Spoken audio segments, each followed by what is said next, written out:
L'ex magistrato procuratore di Belluno, da qualche tempo in pensione, Francesco Saverio Pavone, si è spento oggi nel reparto di terapia intensiva all'ospedale dell'Angelo a Mestre, all'età di 76 anni.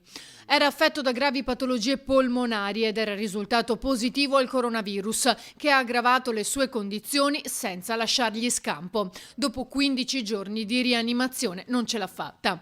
Pavone ha combattuto la mafia per decenni, era uno dei peggiori nemici di Felice Maniero, che per ucciderlo fece comprare un fucile di precisione senza riuscirci.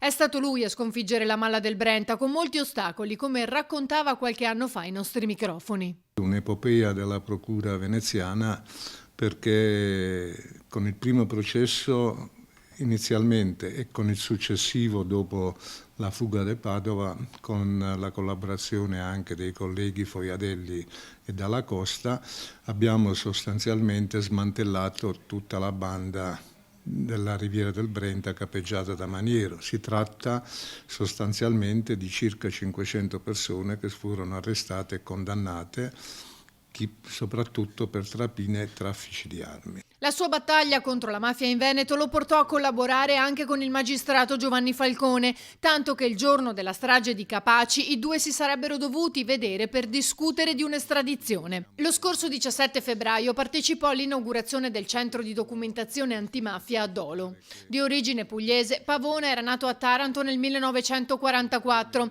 Entrò nel sistema giudiziario come cancelliere prima di vincere il concorso in magistratura e poi assegnato alla pretura circondariale di Mestre nell'89. Nel 93 divenne giudice istruttore.